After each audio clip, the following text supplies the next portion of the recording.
and a group dedicated to capacity enhancement for NGOs.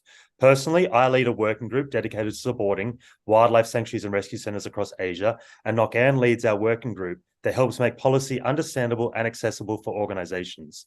Links for more information about AFA can now be found in the chat box. This event today is being live streamed via Zoom and YouTube and is being recorded for later reference. If you have any questions throughout the event, please place them into the Q&A box and we'll either ask them during the panel discussion if relevant or during the dedicated Q&A session at the end of this event. Please also use the chat box throughout to connect with each other or to leave comments for our panelists. Please also keep an eye on this chat box as staff from AFA helping us behind the scenes will be posting links to further information throughout the event.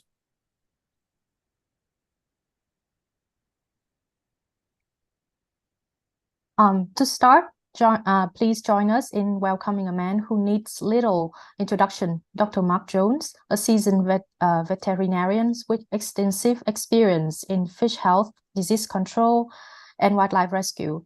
And as head of policy at Born Free, he leads a team dedicated to advancing progressive legislations for wildlife conservation and welfare globally. In our upcoming webinar, Dr. Mark Jones will give a brief overview of CITES and detail the support and tools available through the Species Survival Network for NGOs seeking to enhance their engagement with CITES.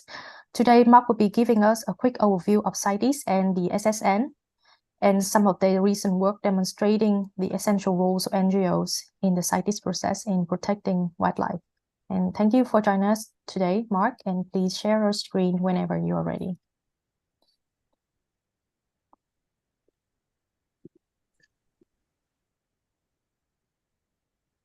Right. Hi, everyone. It's a real pleasure to be speaking to you today. Can you see my screen? Yes. Great, and hopefully it's in presentation mode now. So yeah, thanks very much for that introduction. Thank you to Asia for Animals and particularly to Nok-An and to Elliot for giving me the opportunity to speak to you today. As Nok-An said, I'm Mark Jones. I'm a veterinarian with experience working with domestic and wild animals, including in Asia. And for the past 9 years, I've been with the UK-based NGO Born Free, where I'm currently the head of policy. Now, my job here today is to give you a basic introduction to the world of CITES and to try to convey what it is, what we try and do at CITES and why we try and do it. Some of you will doubtless have experience at CITES, either through engagement with the convention itself at an international level or through its implementation nationally. Some of you may not. So I'm pitching this introduction at a fairly basic level. So apologies to those who know some or most of this already, but hopefully we can delve a little bit more into the details during the discussion that will follow. So first off, what is CITES? Well, CITES is the Convention on International Trade in Endangered Species of Wild Fauna and Flora, and it came into force in 1975. It's an international agreement between 183 national governments called parties, plus the European Union. So that's most of the world's countries, as you can see on the map there. And its aim is to ensure that international trade in species of wild animals and plants does not threaten the survival of the species. Now, in this context, specimens might be live animals or plants, animal parts or products made from or containing parts of animals or plant species that are subject to CITES regulations. CITES attempts to achieve its aims by listing selected species that are traded internationally in one of 3 appendices. Appendix 1 is for species for which international commercial trade is generally prohibited because it directly threatens the survival of the species concerned. So Appendix 1 species include, for example, great apes, leopards, tigers, pangolins, moose rhinos, Asian elephants, sun bears, and Asiatic black bears. There are exceptions to the prohibitions for trade in captive bred animals subject to certain conditions, and for trade which is not considered primarily commercial in nature, such as export of live animals to zoos. Appendix 2 is for species where international commercial trade is allowed, subject to a system of permits, in an effort to prevent trade from threatening those species with extinction. It includes lions, giraffes, some white rhino and southern African elephant populations, otter and banded civets, and many primate and shark species. And Appendix 3 is for species that are regulated by an individual country or party that needs the cooperation of other CITES parties to control international trade in its nationally protected species. Now, in order for a species to be listed on Appendix 1 or 2, a party has to submit a proposal to the conference of the parties, and we'll come to the meetings and their role and frequency later in the talk. And a 2/3 majority of the parties at that meeting must vote in favour of the listing. However, an Appendix 3 listing can be made unilaterally by range states, by countries for their own species that are protected nationally. Now, in total, over 40,000 species are listed on the CITES appendices, including just over 6,500 species of animals and more than 34,000 species of plants. The overwhelming majority of those listed species are listed on Appendix 2. And through its permitting systems, resolutions and decisions, CITES tries to achieve its aims for listed species by ensuring the legality, sustainability and traceability of any international trade transaction involving the species listed on its appendices. Now, there are a few things to remember when trying to understand what CITES does and how it works. First, CITES is primarily a trade agreement designed to facilitate trade in threatened species in a regulated way. It's not a criminal justice agreement, nor is it an animal welfare agreement, albeit it has implications for both. Unlike some other international agreements, CITES has legal clout in that governments that sign up as parties are committed to implementing the convention through their own national legislation. However, only just under 60% of parties are currently considered to have adequate national legislation in place, so there's a long way to go. There are also penalties for parties that fail to adhere to the convention, in that the Standing Committee can recommend trade suspensions against non-compliant parties, albeit it remains up to all the other parties to implement these suspensions.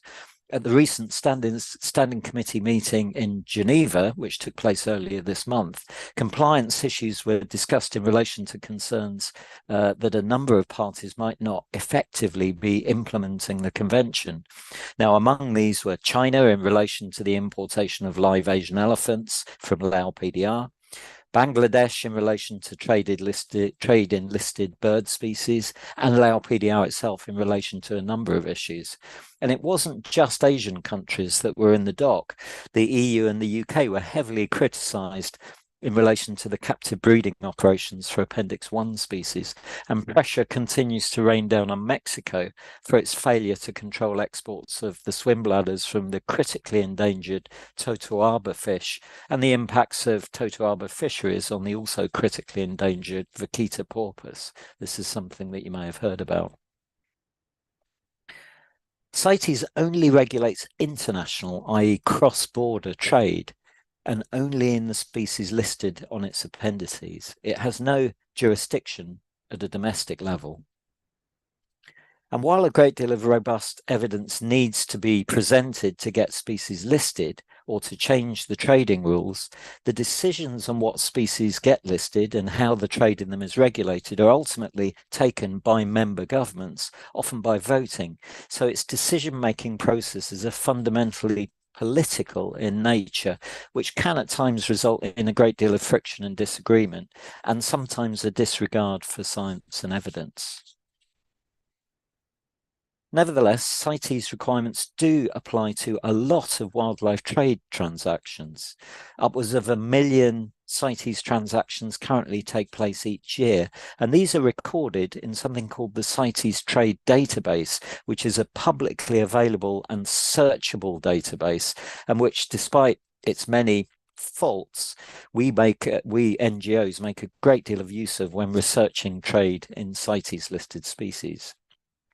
CITES also maintains an illegal trade database, although this isn't currently publicly available. So how does all this work? Well, CITES holds its big meetings, the Conference of the Parties, or COP, roughly every 3 years, at which all the big decisions on species listings take place and at which resolutions and decisions are formulated or revised in order to guide the implementation of the convention. The 19th CITES COP took place in Panama last November, and the next one will most likely be scheduled sometime late in 2025 or early in 2026. Between the COPs, there are meetings of the technical committees on animals and plants, which provide technical advice to the Standing Committee, which in turn oversees the implementation of the convention based on the instructions provided by the most recent COP. The Standing Committee also provides input and advice for consideration at the next COP.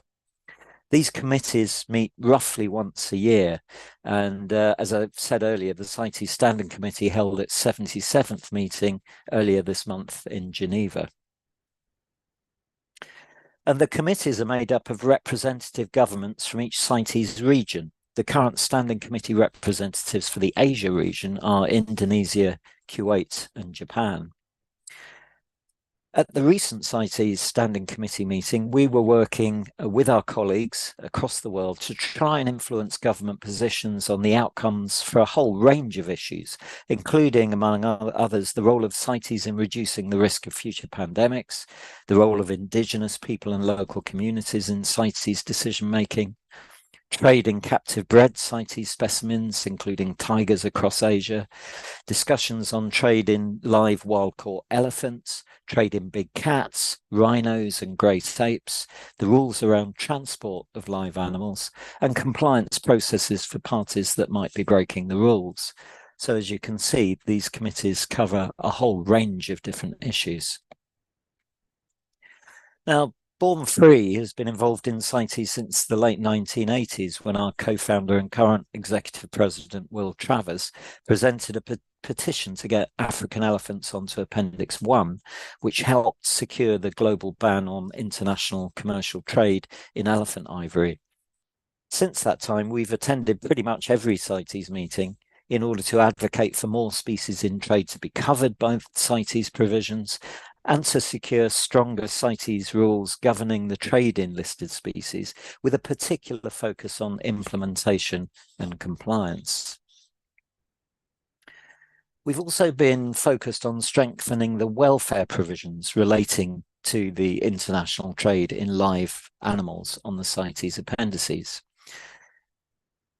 While, as I've said, CITES isn't primarily an animal welfare convention, it does stipulate that live animals in trade should be prepared and shipped to minimize the risk of injury, damage to health, or cruel treatment.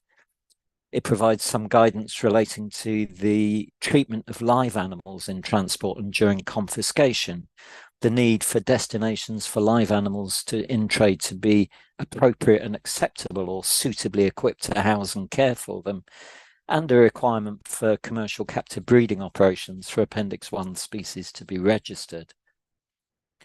The problem with many of these issues lies with responsibility and interpretation, and what is often a lack of clear definitions, guidance, or accountability. So, to give you an example, the responsibility for determining whether a destination for, say, a live Appendix 2 listed southern white rhino from South Africa or elephant from Zimbabwe is appropriate and acceptable lies with the CITES scientific authority of the importing party. The authority may or may not have expertise in this area, but it's not obliged to seek it, and it is responsible for determining the criteria by which it interprets the appropriateness and acceptability of any facility. Now, some authorities will have protocols in place for seeking species-specific expert advice, and there may be national legislation which also needs to be satisfied, such as animal welfare or zoo regulations. However, it's something of a lottery, and there are huge differences in the way the provisions are interpreted and implemented between parties. For some circumstances, CITES does contain specific guidance as to how particular provisions within the convention impacting the welfare of animals in trade should be interpreted. For example, with respect to the need for live animals to be so prepared and shipped as to minimize the risk of injury, damage to health, or cruel treatment, the International Air Transport Association's live animal regulations are referenced as a standard for transport by air, and fairly comprehensive, albeit non-binding guidance is provided for other modes of transport. And when it comes to confiscations of live listed CITES species, CITES animals, the CITES resolution concerned provides fairly comprehensive guidelines and a decision-making tree to help authorities apply the rules effectively. However, other aspects of the convention relating to live animals in trade lack clear informational guidelines, and there are many examples where live animals of species on the CITES appendices end up in circumstances where their welfare is severely compromised, like this lone young elephant taken from the wild and exported from Zimbabwe to a Chinese zoo back in 2012. Recognizing the sentience of wild animals within CITES, as many countries now do in their national legislation, would be a very significant step forward. On their own, non-government organisations like Born Free would really struggle to make an impact of CITES, but collectively we can have a much greater influence. So Born Free is a founding member of something called the Species Survival Network, or SSN, which was established in the early 1990s and of which my boss, Will Travers, is currently the president. SSN is a network of around 100 organisations worldwide with a common interest in engaging with CITES. Its main objective is to coordinate the activities of conservation, environmental and animal protection organisations around the world to secure CITES provisions for animals and plants affected by international trade. SSM members have the opportunity to collectively contribute to a briefing document for each and every CITES meeting, detailing our agreed positions on every listing proposal and every agenda item to be discussed. The image on the bottom right is of the cover of the SSM briefing for the 19th Conference of the Parties to CITES, which took place, as I've said, in Panama last year.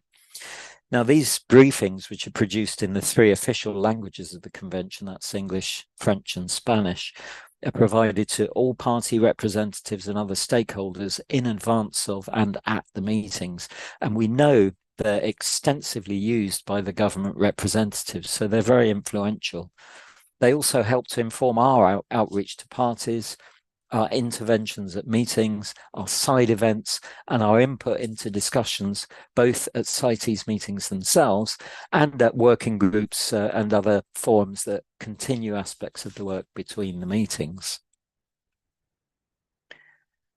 SSN itself operates a number of working groups, including working groups on amphibians, animals in captivity, Asian big cats, birds, elephants, marine species, pangolins, primates, rhinos, sharks, trees, whales and dolphins.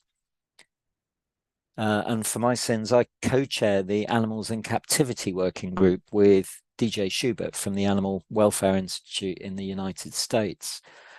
The group focuses on live trade and animal welfare related issues such as live animal transport, the management of confiscated live animals, captive breeding of CITES listed animals for trade, and the role of CITES in preventing the emergence of zoonotic diseases.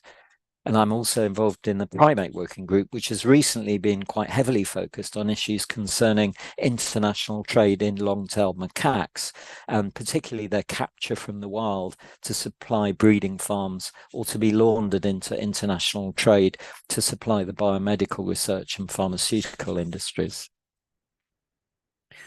So, in the final analysis, CITES is certainly full of loopholes and flaws. its provisions are frequently open to wide interpretation, and the degree to which it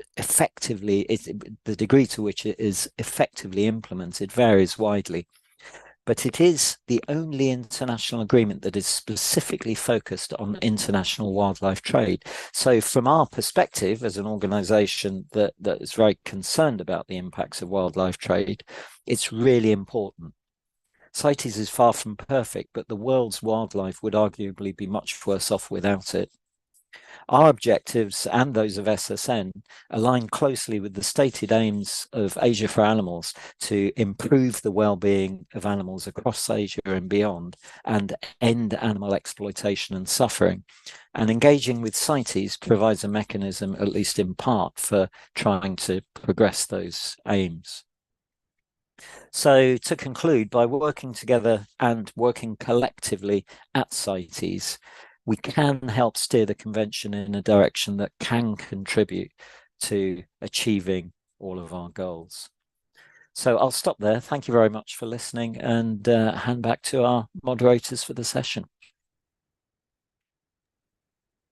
Thank you very much for that great overview, Mark. It sometimes is challenging to simplify CITES, but I think you did a fantastic job in making it seem a little bit more straightforward for everyone's listening. It's great to see you mention animal welfare, and obviously an often overlooked aspect by many of the parties. And as you say, a lot more guidance is needed here and to be strictly implemented. And NGOs certainly can have a lot of input into this area. And very similar to AFA, the Species Survival Network is a great tool to coordinate with NGOs and focused working groups to be that voice for animals. So thank you very much for that, Mark. So now we're going to move into the next part of our session, which is our webinar. So if Nokan, you would like to share our screen. Perfect. And everyone's beautiful biography photos are right there. So firstly, I'd like to introduce Iris Ho, who is the head of campaigns and policy at the Pan-African Sanctuary Alliance, or PASA, the largest network of Great Ape and wildlife sanctuaries in Africa, with 23 member organizations across 13 countries. Iris has over 2 decades of combined experience in campaign advocacy, animal welfare, wildlife conservation, community outreach, and public policy, including being a bridging voice for primate sanctuaries across Africa on CITES issues. Next on our panel is Chair Professor Savandi Jayakody, Senior Lecturer at Wayamba University of Sri Lanka in the Department of Aquaculture and Fisheries, where she lectures and conducts research on Sri Lanka's precious coastal ecosystems with her special focus on mangrove habitats. While serving across many national task forces and committees in both government and NGO sector, in 2018-2019, Professor Savandi served as the national coordinator on behalf of the Sri Lankan government delegation for the 18th Conference of the Parties to CITES.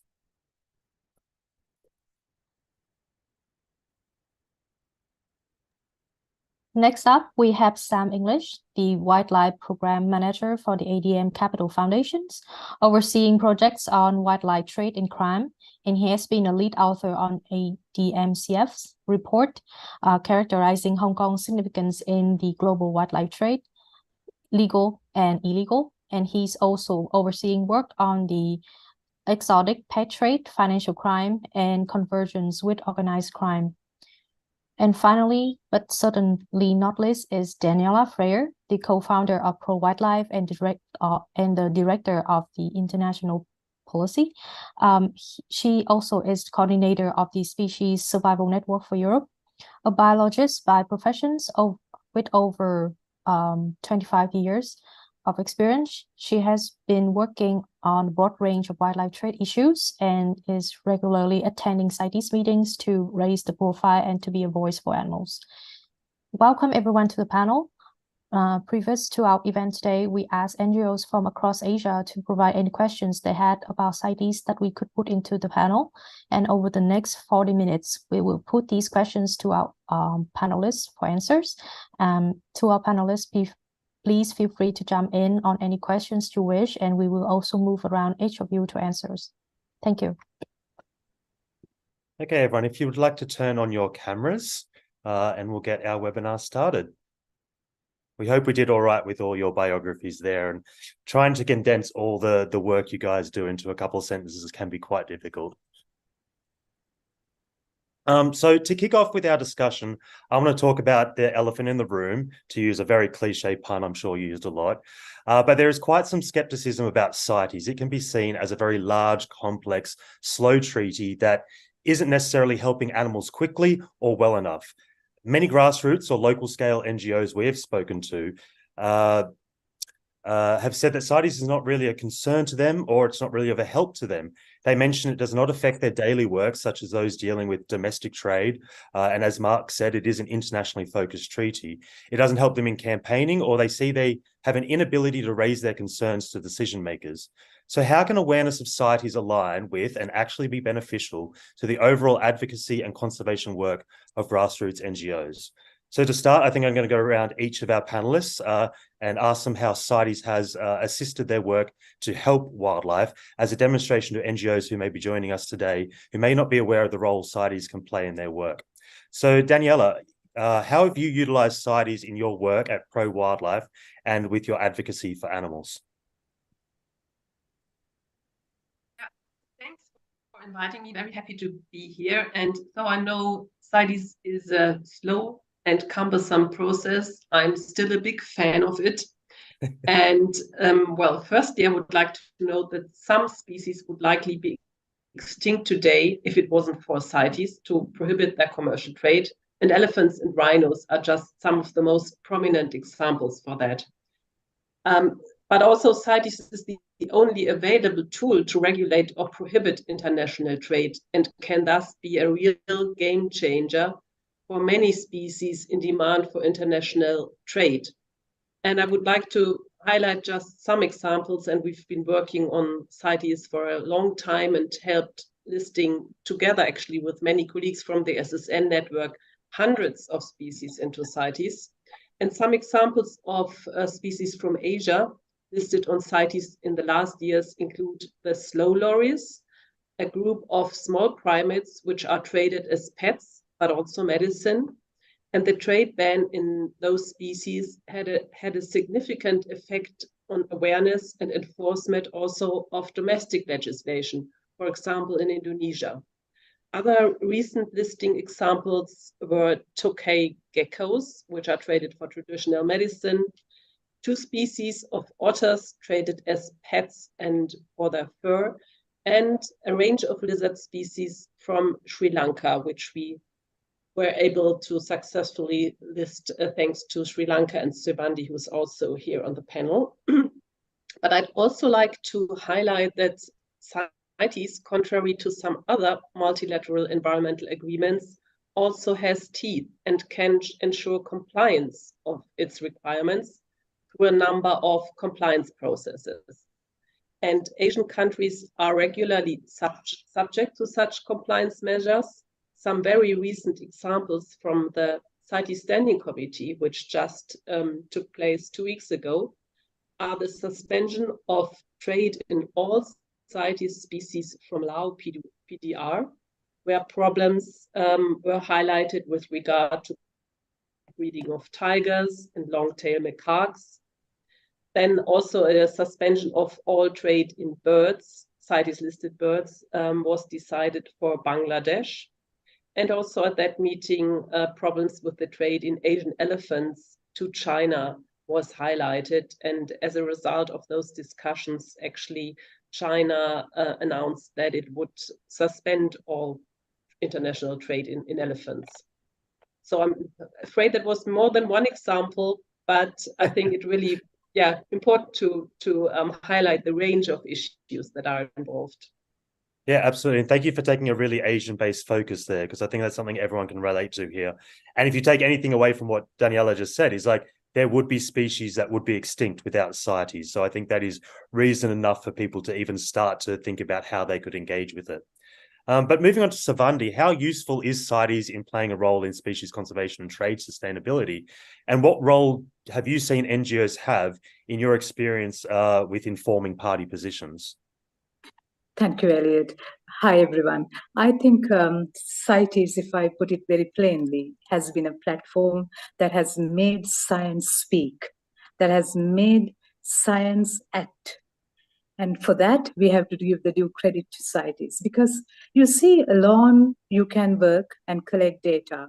But when it comes to working on international proposals, international resolutions, what the real role that has to be played comes from everyone together.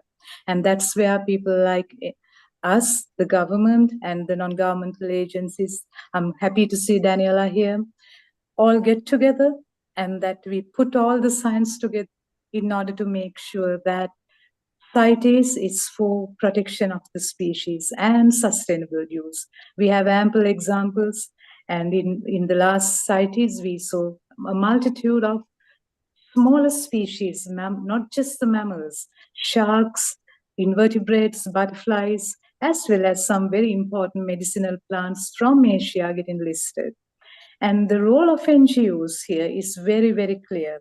You have to believe on science, and you have to believe on each and every fact that you collect is going to be one day so important in writing a proposal and in defending it.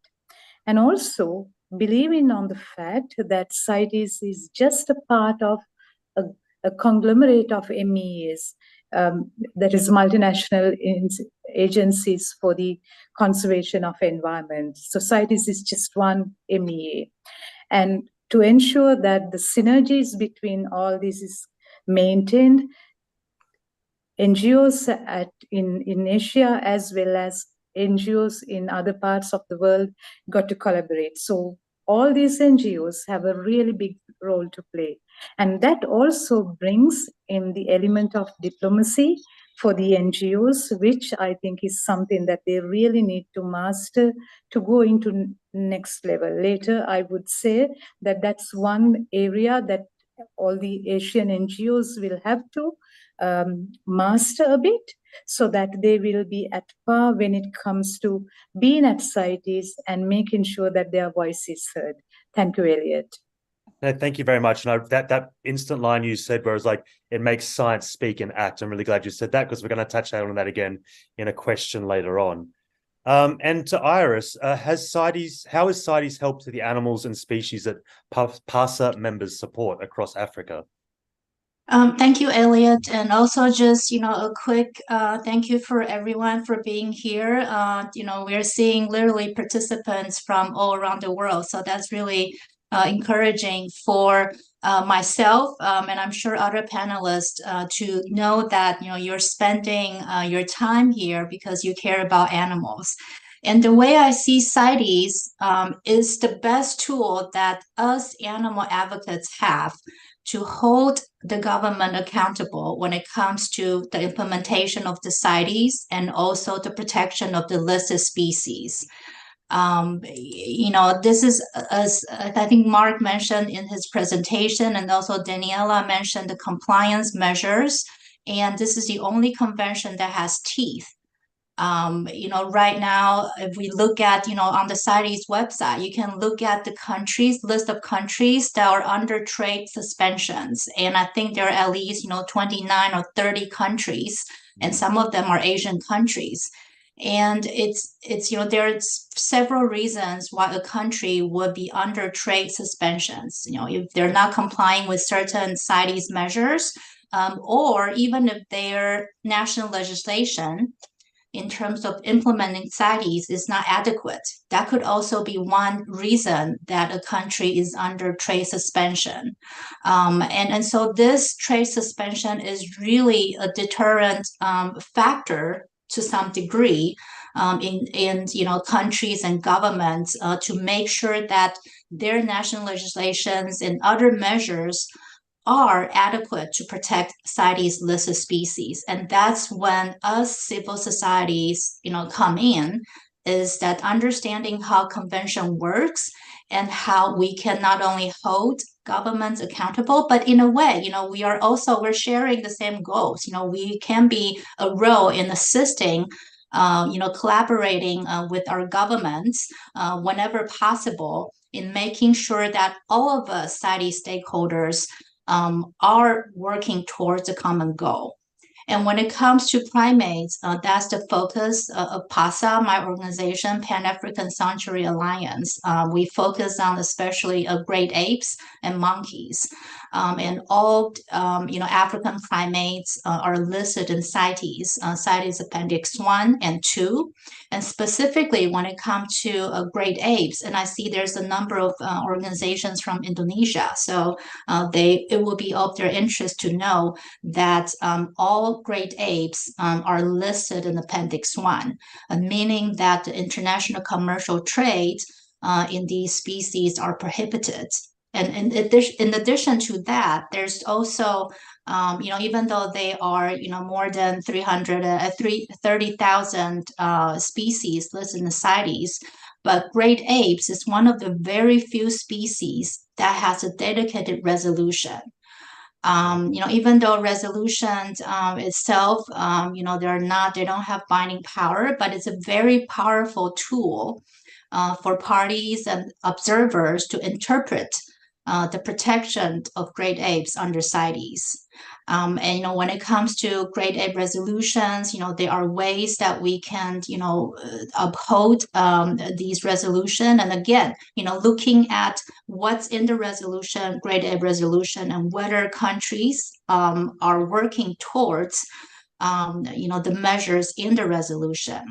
And so most recently at the Standing Committee meeting, we work with PASA and also NGO, especially SSN coalition member organizations, work with the government of Liberia to submit a document specifically addressing the illegal trade in African great apes.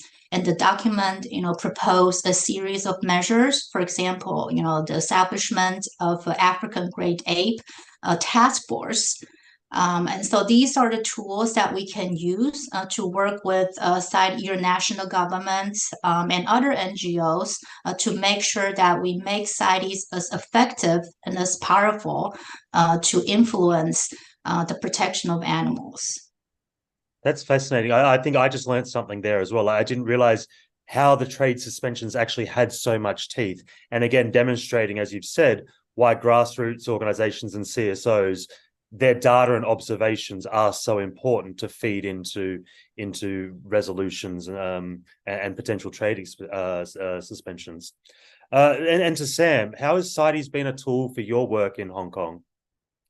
Yeah, so I think for us, it's really been a critical resource, particularly in the data realm. So Hong Kong is actually a tremendously important transit hub for a tremendous number of species. And what we don't necessarily get a handle on from the readily available data locally is sort of the full scale and composition. So I mean, instead of having to go to your government and say, I need all the data for the last 50 years of all the 2,500 species that have been imported, live, dead, every form, you can actually just go to the CITES trade database and you can glean that insight. So we've used it in our campaign work to position Hong Kong. So it's been incredibly important for our local campaign work to one, understand sort of what is the scale of the problem, what's our responsibility, what are the species in trade, what's going up, what's going down, where's it coming from, where do we need to start liaising with partners and contacts, where do we need to be, where's the emerging crisis, what species is facing particular pressure or plight. Is there something that we can do from on the regulatory front in Hong Kong to sort of bolster how that animal or how that product is being sort of utilized within the city? It can inform behavior change campaigns as you understand more about sort of, manta rays are being brought in for their gills, not live. So you don't make a live animal campaign. So I think it's tremendously important in all of these different facets. I think it's also really helpful to sort of calibrate, when a species is seen in your city that is a CITES animal and something about, for example, the compliance issues, or that there's an export ban in that country or a quota that's imposed. It allows you to ask the right sorts of questions. And as I'm sure many of us actually understand from engaging with government, it's so dependent on asking the right question of the right person in the right way at the right time. And if you don't get all of those factors right, you probably won't get the answer that you need. And so I think that CITES can be a really important tool for giving you the data that allows you to sharpen your questions, to know I need to ask this question of this person in this way. I know from contextual data from another jurisdiction that this is the situation they are describing. We have a responsibility to that species, to that jurisdiction, to do better in our realm, and to corroborate your data. I think it's really essential to actually, you can get data from your local governments in many instances, and you can often check that against the information that's being provided to and from the CITES Secretariat. So that's a big pitch for the data, but I mean, there are so many other resources, but I'll stop there. Well, no, that's fantastic. That's the thing, as you've said before in the discussions, is having that data and an understanding of how it can be used within your own country. You can be lobbying, so that can then draw it back to not just thinking international trade, but also thinking domestically and what the role of your country is in trade avenues. So one of the reasons we gathered today for this webinar is that the Species Survival Network and other AFA member organizations who use CITES to help animals made us aware that there is actually an underrepresentation of NGO voices from within Asia on CITES processes. And we want to discuss maybe why is that the case. So I want to start with Iris. Did you face this similar underrepresentation of African NGO voices for animals when PASA first started with your members in Africa? Did you need to convince them to become more engaged in this process, or how did you help them become more engaged in this process? I think, just broadly, if we look at the NGO representation at CITES, it's not only a serious lack of African voices, but also, Asian voices. I, myself, come from Taiwan. So, for me, it's whenever I go to a meeting, it's always comes to me right away to see if there are fellow Asian faces in the room. And I think, this has been an issue among the NGO, and not just, some of the coalitions that we participate in. It's a broader societal and institutional challenges that Asian voices and African voices have not always been well represented. And, we're talking about a lot of the CITES issues concerned species and conservation issues in Asia and Africa. They dominate a lot of the discussion space at CITES. And so it's really important that Asian organizations and African organizations are there representing their communities and also representing the species that they work towards their protections. And, we see a lot of, obviously there are a lot of, big organizations, like WWF and, Wildlife Conservation Society. They do have, staff in different countries, but I'm talking specific about local organizations. Like a lot of the groups are here today that are physically, based in Asia or in Africa. And, one way to address this shortcoming at this, point in time is, for example, go with the coalition that can represent you. For example, PASA is the largest network of African primate and wildlife sanctuaries. We have 23 members in 13 African countries. And so when I represent PASA at these international meetings, I'm representing our members and also primates, especially African great apes. And so I think if NGOs, Asia-based or Africa NGO-based, is not able to be physically at CITES meetings, make sure that, always utilize the coalitions that you're in. Let the coalition that represent you know the issues that you care about, the animal species that you care about, and what kind of outcomes and process you would like to be involved in.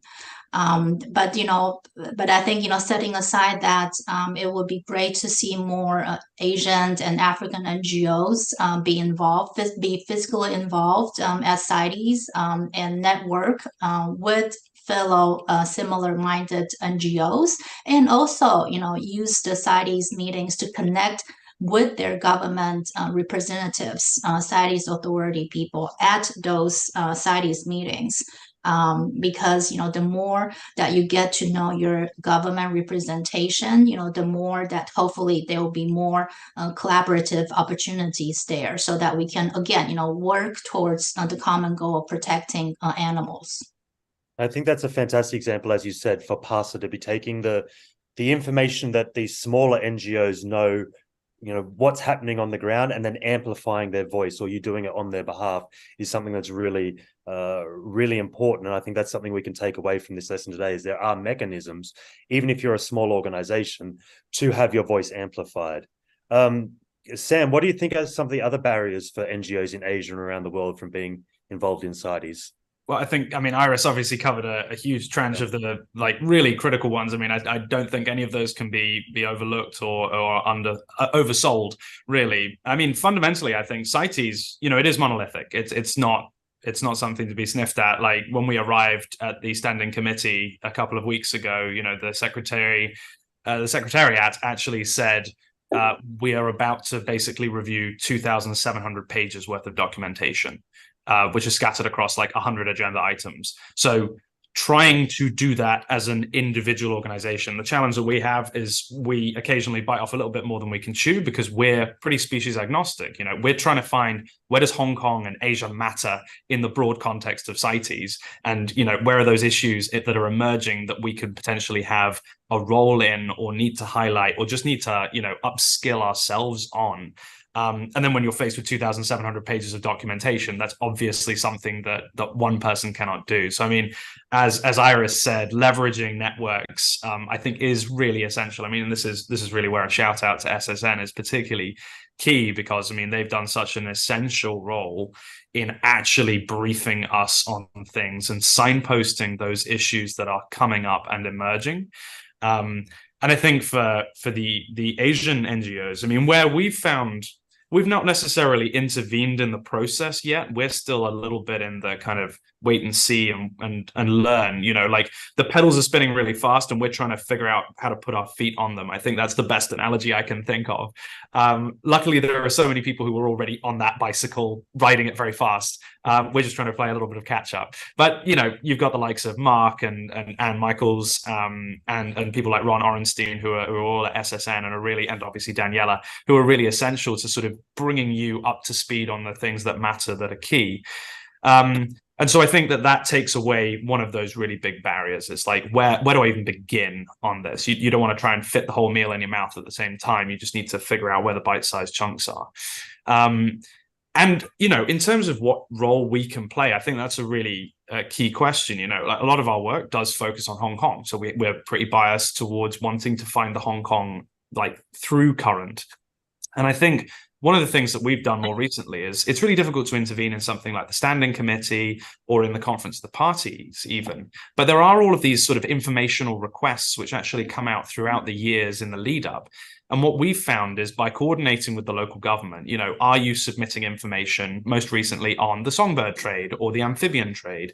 And because we do a huge amount of work that looks, we really dive into the data, the trade data, and we also try to understand the regulations and how it's actually implemented, how it manifests in the illegal trade, and try to get that comprehensive picture, which sometimes the government doesn't have. The Conservation Department doesn't necessarily know how the Department of Justice is handling, all these cases, because there's not always feedback loops in the system. But CITES needs that entire food chain, or the supply chain of how these things are being handled.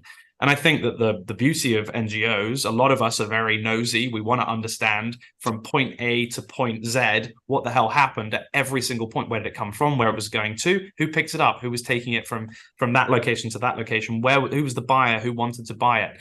And what were the money flows? All of this information, I think there are actually little release valves, little intervention points that you can find throughout the CITES process where you can feed in your insights, your expertise, your knowledge. And I mean, it doesn't have to be, you don't have to say, I've done a treatise on the entire regulation of the amphibian trade for my jurisdiction. But it could be, I know that from 2015 to 2019, there were actually 40 million that came in.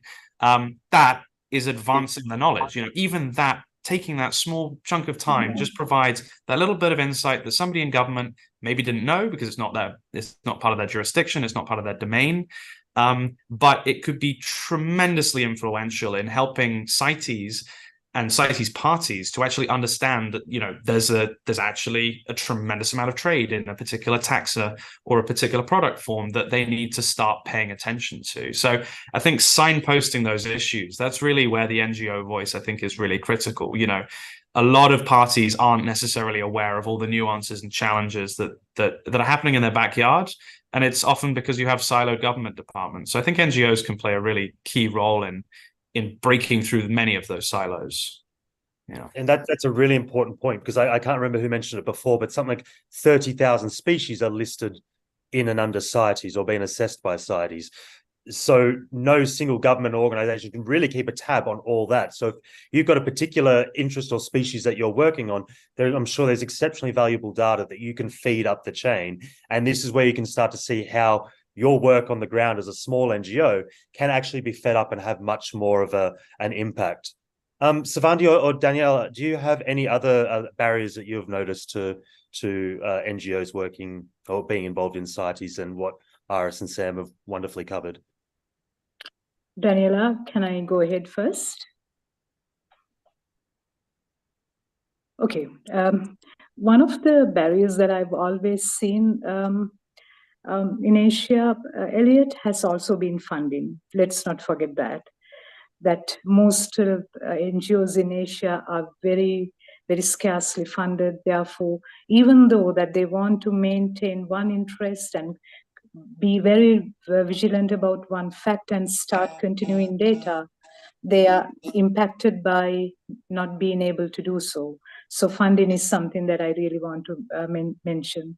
The other barrier is that this is just in general in Asia, that NGOs tend to be viewed as entities that run through sentiments, not with science.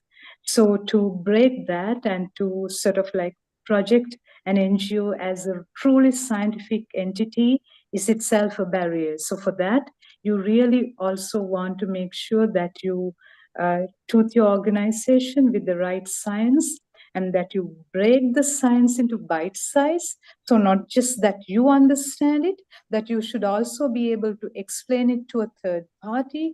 And by doing that, show your passion, commitment, plus your knowledge has always been a barrier. So I encourage you to sort of like look into that. And because I mentioned funding, I must also want to tell you, it's not just the funding, but it's also our inability to look into funding. So that's another very important thing. Not that there is no finances support out there is ample support. So all you need to create is the ability to look into funding. Thank you. No, I think that's a really good point, and that's something that's been raised to us as well, as a lot of small on-the-ground organizations, especially like rescue centers and sanctuaries, which I work with a lot, is they're putting out fires in front of them already and all day long. So having additional capacity to work on other issues or other CITES things can be quite challenging. So to either find additional funding, I don't know if there are funding mechanisms specifically for CITES, or having the tools like SSN that can make this process much easier for them, I think was something that we need to focus on. Yeah, can I quickly jump in? I know you have to go to Daniela, because, when Svandi talked about funding, I think also for small organizations, and I can relate, because PASA is a small organization and our sanctuaries, are also operating on very tight budget. It's also the time commitment to CITES, to attending CITES meetings. For our member sanctuaries, they are inundated with, so many challenges every day running a sanctuary. country. So for them to actually be physically at CITES meeting, for a week, or 2 weeks at a time, that is, it's just, simply impossible. And that's why, again, going back to utilizing the coalitions like, Asia for Animals and SSN, to really, convey the issues that you want to focus on. Yeah, absolutely. I completely agree with that. Daniela, did you have anything to add to that, or Mark? Really just adding on to that to really encourage everyone to use really the coalitions like SSN, and we've been putting forward issues and even documents on behalf of our NGOs that can't attend the meetings themselves. And of course, I think the meetings are not everything. You can also contribute to the process without participating in the meetings themselves. But as Semandi said, it's also, of course, important to look into funding opportunities. And also as a coalition, we've been funding the attendance of experts or of NGOs from certain countries and regions for which important issues have been on the agenda. Well, yeah, exactly. And I think we've done a really good job so far of like really identifying how these grassroots organizations can play a role within CITES and being part of these organizations that may be able to feed that information up from those front lines. So I guess I want to ask is how do we think the grassroots organizations can participate more? What are the actual actions that people can take? So Mark, how would you picture Asian-based organizations being more involved in CITES processes, and what can we do to encourage more involvement of African or Asian voices? Yeah, well, I mean, many, as has been said, many SSN member organizations regularly attend CITES meetings in order to speak up from the floor of the meeting, participate in working groups and side events, and generally advocate for sort of progressive measures among government delegates. However, as Savandi and others have already said, with the 3-year conference of the parties taking place in different parts of the world. The last one was in Panama, the one before that was in Switzerland, and the one before that was in South Africa. And the interim committee meetings mostly taking place in Geneva and Switzerland. This can be really, really expensive in both financial terms and in terms of time, particularly for smaller groups whose interest and expertise may be in specific local issues and who may, as Sam has indicated, find the wider CITES process quite intimidating. But there's loads of other ways that grassroots organizations and NGOs can contribute. For example, and again, some of this has already been said, but engaging through SSN and Asia for Animals in the process of determining those collective positions on particular issues of interest, so that those of us who do spend our time attending these meetings can advocate on behalf of those grassroots organizations that can't be there. And those are the organizations that often possess the detailed knowledge about, say, the status of particular species at a local level, and the impacts of offtake for trade and other threats. Local organizations can advocate at a national level for, their government to perhaps propose to list a species, an indigenous species on CITES, or to improve key resolutions and guidelines that impact local species and help their national delegates and other NGOs develop the evidence base to support those proposals. They can provide evidence to support efforts to improve implementation by national authorities or support compliance processes where they come up. They can help with engaging with or providing contact details for their national CITES representatives. And of course, by bringing some of the local issues to wider public attention through local and national press and other media outlets. I think the international groups within SSN have a long history of working with grassroots organizations to progress issues at CITES. A recent example that I mentioned in the introductory talk is the collaboration between international and grassroots organizations to bring attention to the taking of large numbers of long-tailed macaques from the wild to stop breeding farms or to be laundered into international trade. And that's resulted in CITES paying particular attention to this issue across Cambodia, Indonesia, Vietnam, the Philippines, and Laos PDR. So that collaboration has resulted in scrutiny of what's going on in those countries in order to try and make sure that the species, the wild populations of the species, aren't being adversely affected. So, it's a good example of that. Now, of course, there are times when there are also political difficulties for grassroots organisations when coming forward with proposals or evidence that might upset their governments in one way or another. And another thing that SSN can do is to provide a safe space, and I'm sure Asia for Animals can offer this as well, where those issues can be raised at an international level without putting local organizations at that kind of risk. So there's all kinds of ways that people can help. What I would say is, don't be over intimidated by the, apparent, vastness and complexity of CITES. It does have a relevance, a major relevance at a local level, and local knowledge about species and about the impacts of trade and other risks to those species can be really, really valuable when we're trying to raise the profile of those issues at an international level at CITES. Yeah, that's really important. I guess another question I want to ask is, we're running a little bit over time, but we're having such a good conversation. I hope you don't mind that we keep it going a little bit longer. But one of the how does this actually physically look in the process? So maybe Daniela could answer this question. Do you utilize the information from smaller NGOs? And how does that look? Are you having calls with people? Are you reaching out to specific organizations, asking questions? Are these NGOs approaching you saying this needs to be on the radar? Like, what are how does it actually physically look when we're trying to get an issue raised or on a species? Yeah. Just as you have said, we are actively reaching out to NGOs, but sometimes we get also calls from people, and we are having calls and email groups, and what's increasingly, of course, WhatsApp groups. And one example is we actually worked very intensively for that last meeting, the standing committee, with Brazilian NGOs that could not attend themselves at the meeting, but provided important information on the trade of captive bred parrots. So we were really in very close contacts. And of course, we are also actually supporting each other through media work, including social media, press work. So it's really important that we have that exchange of information with people that are on the ground. And does that work in a similar fashion to you, Iris, in that your members feed up information, or do you specifically ask when there's a specific issue happening? Are your members proactive in coming to you with information about issues they're seeing on the ground?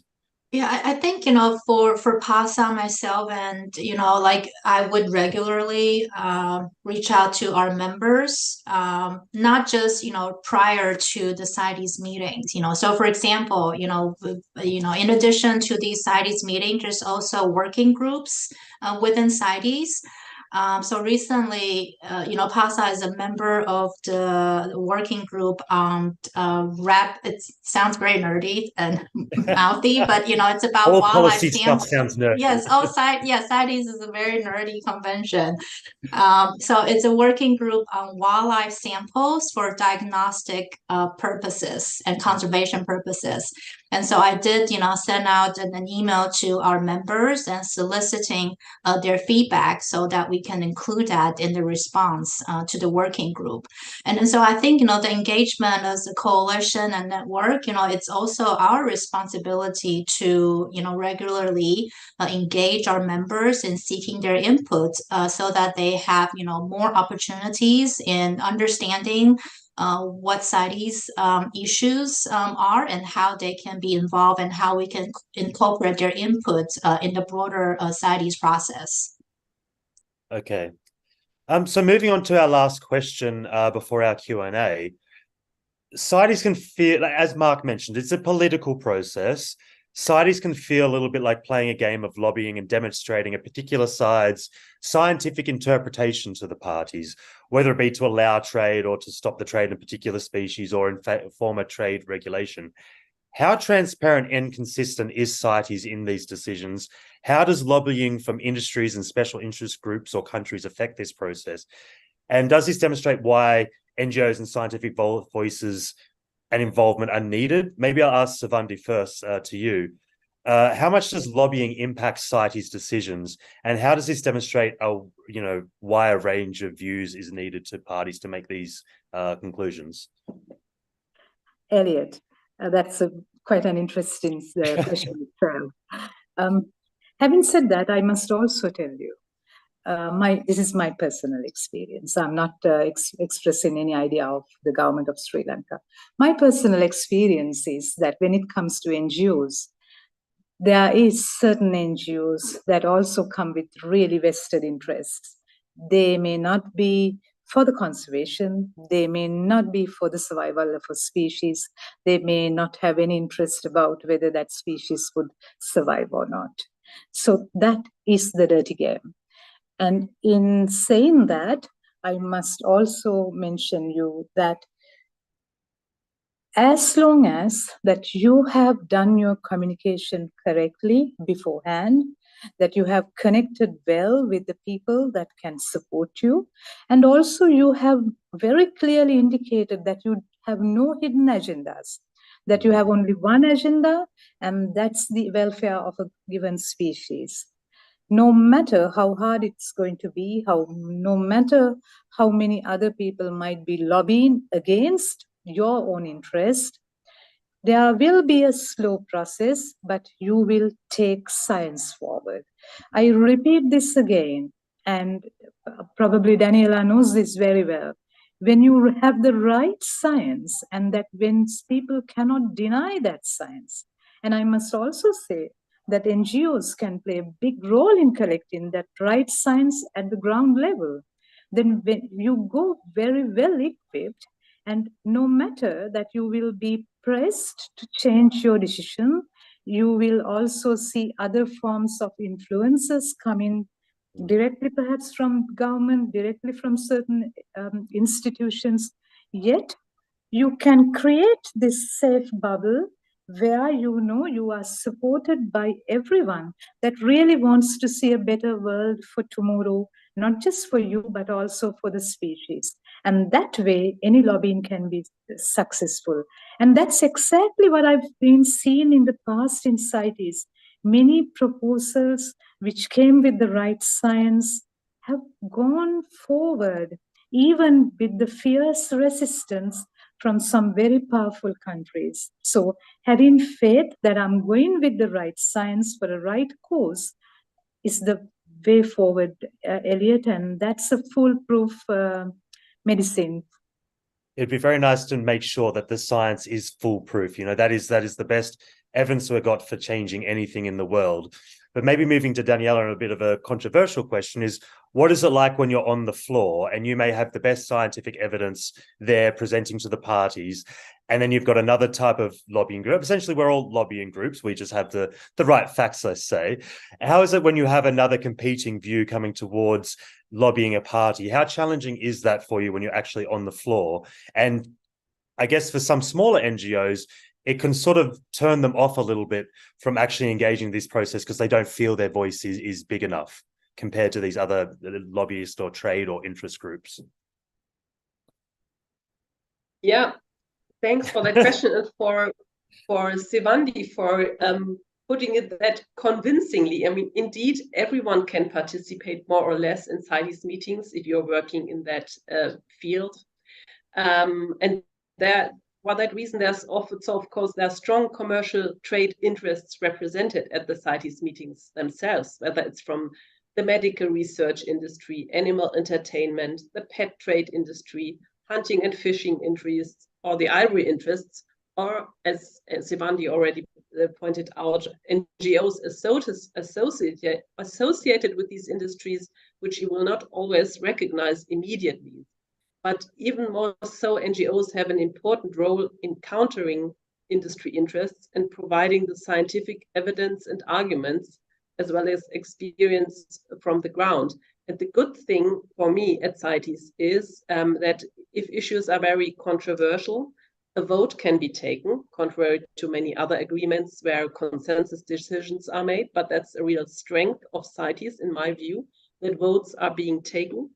And that has provided very good results in recent years for the proposals. And basically these votes in the end, also thanks to NGOs providing the scientific information, the proposals were successfully listed. It's also important to note, I think, that in CITES there is no automatic process to get species listed, even if they are critically endangered with extinction. According to the IUCN Red List, they can still be traded internationally if not listed on CITES. And therefore, the important role often comes to NGOs to identify such species, to initiate listing proposals, but also to monitor and expose problems with enforcement and non-compliance issues. And yeah, as I said, I think this has often been very, very successful. And again, the coalition of NGOs with SSN and others helps to achieve such successes, even if you're opposed with a strong lobby group. Yeah, absolutely. And so I guess leading on to that, like maybe to Mark, medical or hunting interests, for instance, it's about money, it's about jobs, and CITES at the end of the day is about, the sustainable usage of these species often. When there is money and things involved from a lobbying agency, how strong are the NGO voices heard? Are parties actually listening? Are they easily swayed by, when there's money in the room? Or the promise of jobs or something, say, from sustainable trade? Yeah, I mean, I think that there's a lot of controversy around the definition and use of the term sustainable within CITES, not only within CITES, but within other forums as well. We like to talk about ecological sustainability in terms of whether, a trade is sustainable ecologically, whether it's having a negative impact on species, and that's our focus. But others like to talk about sustainability in terms of trade and whether you can maintain incomes and whether you can maintain livelihoods and so on. And these are strong lobbies within CITES. I think what we try, and I certainly hope that our voices are being heard, but they won't be heard unless we engage in the process. And the more we can engage, as I said earlier, collectively in the process, the louder our voices are going to be, which is why we need to persuade local NGOs that are working really hard, perhaps at a national or local level, why it's important that they become involved, if only to provide information that international NGOs that are able to go to the meetings and lobby can utilize. So our job is to get that information and to get our view on these things across to those national delegates, because ultimately, when it comes down to it, it's the national government delegations that make the decisions. It's not us that make the decisions. It's not the NGOs, it's not the industry lobby, it's the national delegations. So our job is to convince those national delegations of our arguments and convince them of why it's really important to prioritize ecological sustainability over trade. And the question as to whether we're successful in doing that, well, you probably have to look at that on a case-by-case basis and make a judgment. But we certainly do everything we can collectively and utilizing those coalitions that we've been talking about here in order to try and make sure that that's effective. Yeah, that's very true. It's a case-by-case basis, because I'm sure there's a lot of fights that everyone's trying to win out there, essentially, and there's some very strong lobby groups in comparison. We're going to round out now. We're going to pass on to the Q&A section in just a minute. I think there's been some questions put from the participants. But does anyone have any closing remarks on things that we may have not covered as to, the selling point to why people should be really engaged in the CITES process? Does anyone have any? Yes, Sam. Yeah, I mean, one point that I would like to flag is, obviously I spoke a lot about the data, but I think also, within the reams of documentation, one of the beautiful things that I think we are planning to do is to really look at how your jurisdiction, your country represents itself at CITES. Because one of the things that the countries want to do, the parties, they want to represent themselves by putting their best foot forward. They want to show how they are committed to conservation or sustainable use or whatever the rhetoric is. They want to demonstrate this is how we are achieving or surpassing the ambitions of CITES. And what that allows you to do in your local campaign work, if you can find the rhetoric and the language and those commitments that they're making in these international fora, you can actually rely on that language and those commitments to encourage them within the local context. So for us, we supported the reform of wildlife crime in Hong Kong to be designated as an organized and serious crime. And one of the things that we saw in the most recent CITES documentation is that there's actually a lot of promotion of the fact that this ordinance was changed. Now, what we are hoping we will be able to do is to signpost to the Hong Kong government, it's excellent that you guys are supporting this, that you want to be, that you're proud of this reform, that this is something that you want to promote, and that you see it as a key, weapon in your arsenal against, the organized and serious criminals who are facilitating wildlife crime in so many instances. And what we're hoping to do is to find an opportunity to leverage that, and for that ordinance to actually be implemented in Hong Kong, because 2 years have passed, and as far as we're aware, that ordinance hasn't been utilized. So I think that's another sort of angle that I think is worth noting. How can you utilize the rhetoric that your government is using in these international fora in your own campaign work? Yeah, that's a really brilliant point. You have to buy into their peacocking and showing off, and actually basically tell them to do what they're promising to actually do, and by bringing that data behind you. Did anyone else have any closing comments before we move to the Q&A? Just, if I may, very brief, because we've been talking about vested interests and some lobby groups actually arguing that CITES is all about use and trade, and it's a trade convention. CITES, if just looking at the CITES preamble, I'll put that into the chat also, CITES has a very strong merit for the protection of species for all the right reasons, including also moral reasons. And also there are also, as I think Marcus may have pointed out in his presentations, there are also some welfare requirements even covered in CITES. So I think that's really worth reminding everyone. And yeah, also making that point. Thank you. No, thank you very much. Anyone, Savandi, did anyone else, or Mark, I see your hand up. Yeah, I was just going to follow what, sorry, Savandi, do you want to go first? No, you can go ahead and I'll follow up. Okay, I'll be very quick. Just to sort of reiterate what Daniela said, CITES isn't an animal welfare convention per se, but one of the former Secretary Generals of CITES was very keen on saying that it is the only international biodiversity treaty that contains significant welfare related elements, and obviously those elements relate to the trade in live animals, trade in live listed CITES animal species. And I've mentioned some of the aspects around prepared and shipped and transport and management of confiscated animals. Now, it would be naive to suggest that the welfare of animals in international trade is effectively protected by CITES. I think that would be very naive, but it does give us aspects of the welfare impacts of international trade to work on and to hold governments to account against. So, I know Asia for Animals is a very welfare-oriented coalition. Born Free is a very welfare-oriented organisation, but we work at CITES because we recognise that, partly because we recognise that it's important to try and work on and improve and hold governments to account for those welfare requirements. Thank you, Mark. Savandi.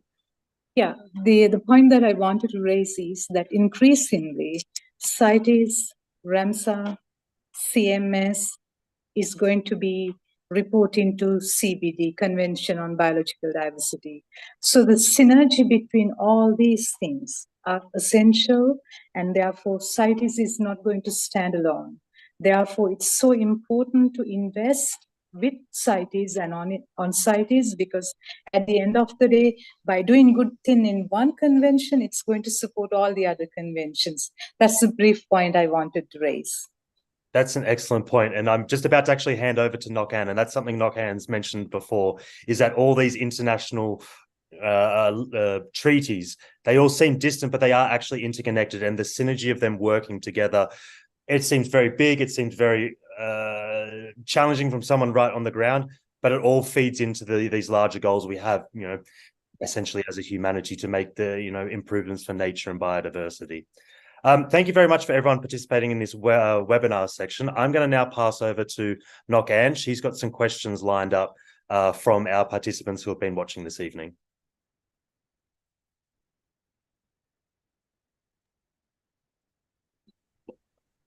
Thank you, Elliot.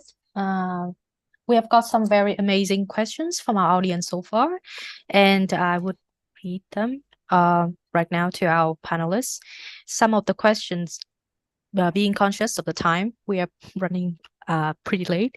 So I think that being conscious of the time, I would like to ask for permissions from our panelists to send the questions unanswered today during the Q&A to their email addresses, and then I will forward it to our audience and also publish it on our website afterwards. Thank you.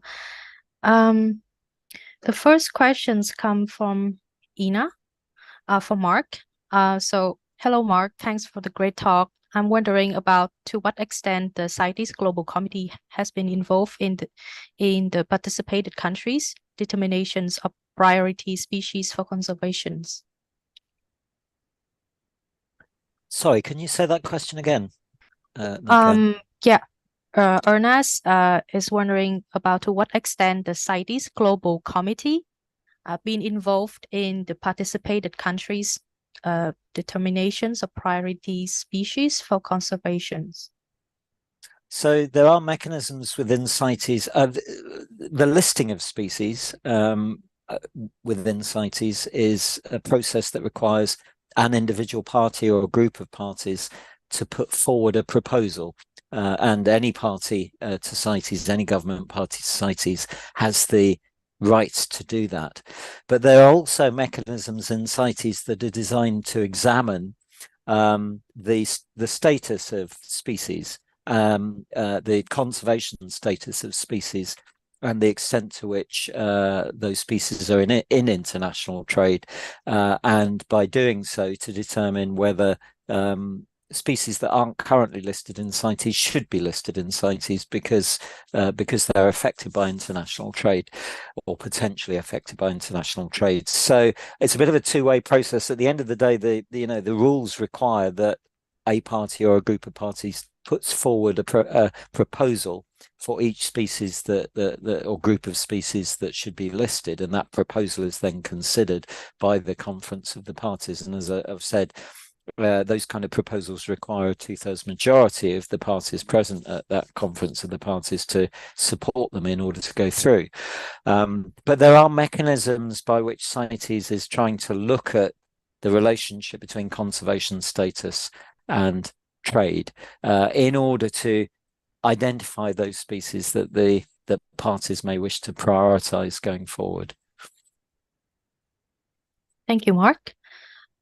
Moving on to the next questions from Kiria Suzuki.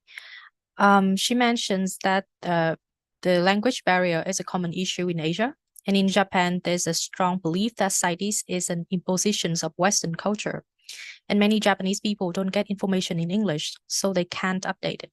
Since there's no public interest, the mass media is also very passive. Policymakers have been in the old thinking echo chamber, and there are no influencers who oppose national policies. So the question is, how do NGOs in Asia deal with language barriers? I think these questions may be more appropriate for Savandi and Mark, and also Sam. Yeah, well, language is certainly a barrier. I totally go with you. But then again, one visit to CITES makes you also understand that language is not a barrier. Now, just think about 183 countries. It's not just the NGOs that comes in. It's also 183 or 184 countries. And the government offices also brings different levels of language knowledge. And I've seen that though language has been a barrier or a difficulty, that once you understand that people go by the facts that you deliver, not by the correctness of the grammar, that you understand that there are also interpreters that will catch what you are trying to mention and also turn it into the right French, right Russian, and whatever the right language, you do understand language is not going to be a barrier. But let me tell you where the language is a barrier. That's at the local level. Because many CITES COPs and the important decisions that are taken at COPs are never turned into bite size and never turned into the sort of like communication material in local language so that the local people will understand. And that's where the NGOs should step in. Rather than thinking language is a barrier, let's try and turn CITES information into bite size and use that, and then also overcome the language barrier through that. And at a COP, your English may be the worst English, yet if your science is really good, I must tell you that wouldn't be a problem. Thank you. Thank you so much, Sir Bandis, for very insightful answers. Sam, do you want to add more to it? I don't think I can top that. Savandi definitely covered the key elements and said so very eloquently. So, okay. So I guess what about Iris, Daniela, and Mark? Do you want to add more to the questions? Yeah, I would just quickly is in case people don't know, CITES meetings are, you can watch them live. And then so, you know, for those, especially local organizations whose English is, you know, good enough to follow, I'm sure you all are, because that's why you're here. So you can watch the CITES meetings live. And, you know, again, you know, CITES agenda is massive, but we can, you know, coalitions can keep you posted, and you can tune in the sessions that you're interested in. And then perhaps, you know, through your organization's social media channel, you can, you know, translate those some of the summaries or your organization's positions into local language, so that you can engage your local communities, you know, local press. So that's one way to turn CITES into more locally friendly, you know, information that can work towards advance your cause. Thank you, Iris. We'll be sure to also include that in our resource hub on our website.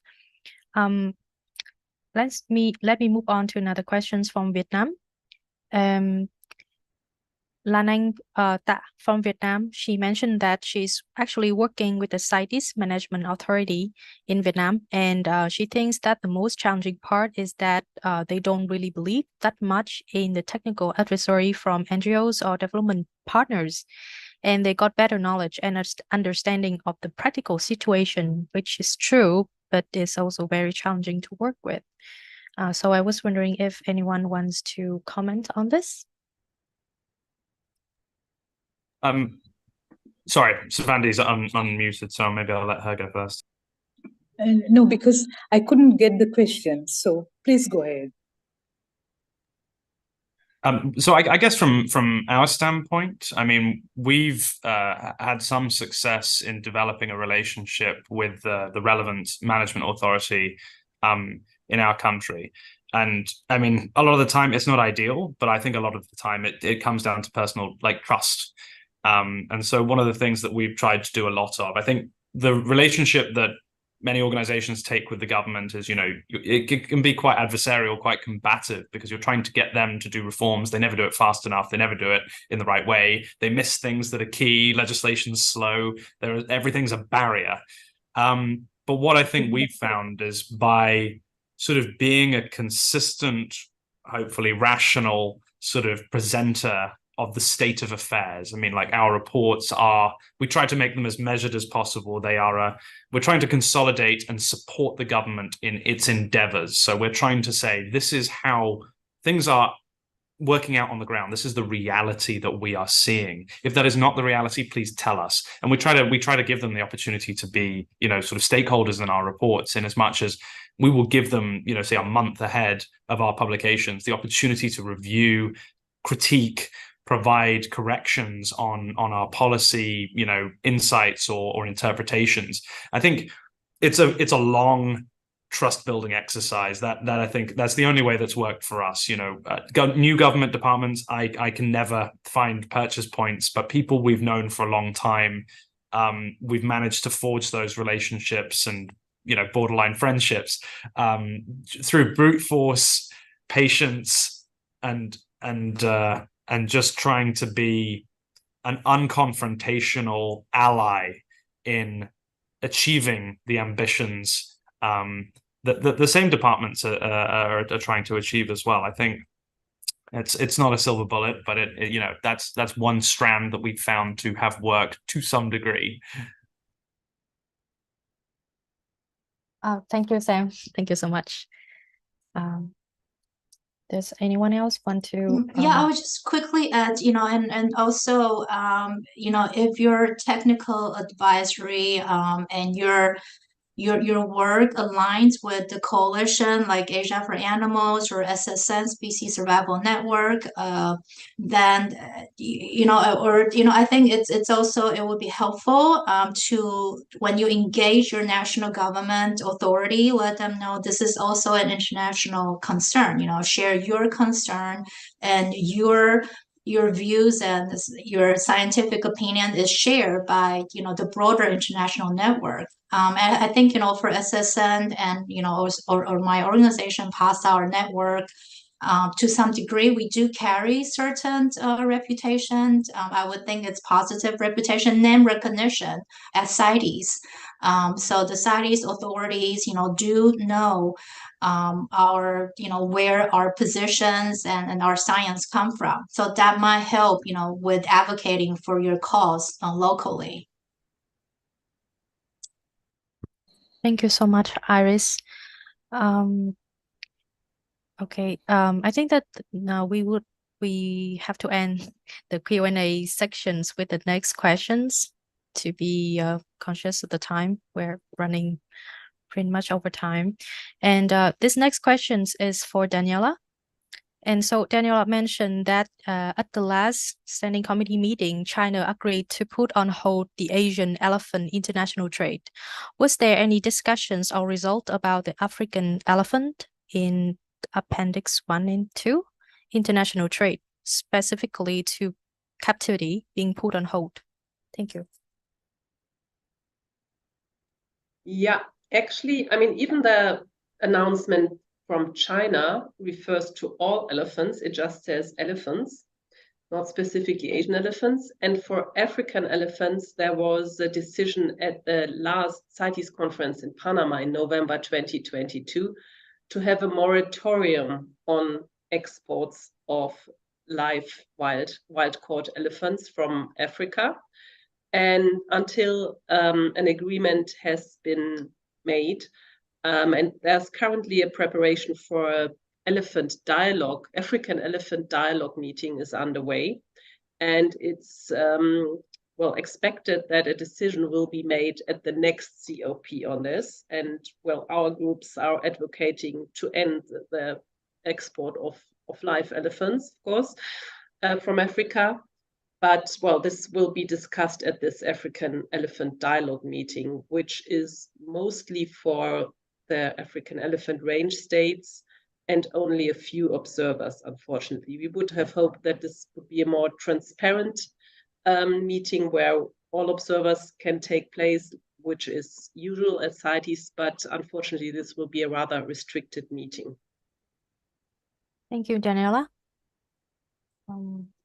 With this, I would like to conclude the Q&A sections of today's webinars. Thank you so much to all of the panelists today for coming and for sharing your very insightful input. I would like to conclude today's webinars with a few other introductions into our future events.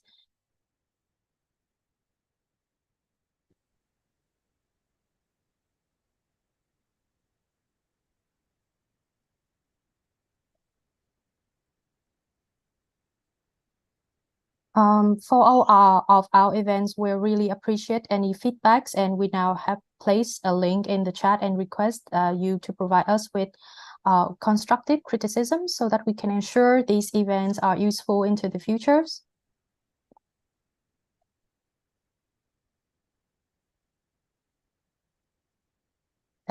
Elliot, do you want to continue? Yes. We also have set up, we'll be coming to our website soon. We'll send it out to everyone. We'll have a space where anyone who's watching today or anyone who's interested in CITES can continue to submit questions, and we can try and get them answered for you so we can further demystify CITES more than we have done so this evening, which I think we've done a pretty good job of.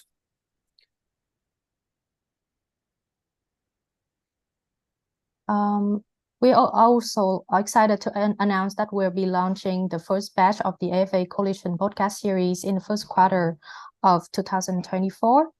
This series features the works and discussions of various working groups under the AFA, and for AFA's policy coalitions, the podcast series will tackle some of the most important policy challenges and opportunities.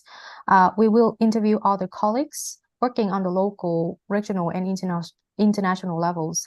And if you would like to collaborate with us on an episode, please do not hesitate to reach out to me at asiaforanimals.com for collaborations. And please stay tuned to get update on our episodes on our social medias.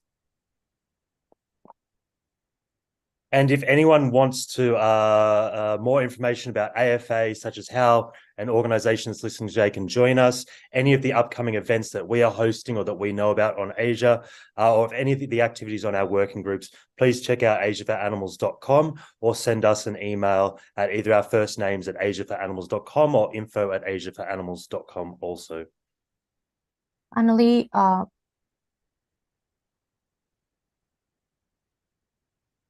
Finally, we also want to say thank you again to our panelists and everyone who joined us today. And we hope this event has changed some of your perception on CITES and that it has demonstrated how your voice is important and useful to policy and decision makers, and there are tools available to assist you on your quest. Thank you. Thank you very much for everyone joining us today. It was a really fruitful discussion. Thank you. Yeah, please remember that any questions that go unanswered today will be forwarded to our panelists and will be sent to your email address and also feature on our website later for reference. Thank you, and see you later at our other events. Thank you so much, everyone.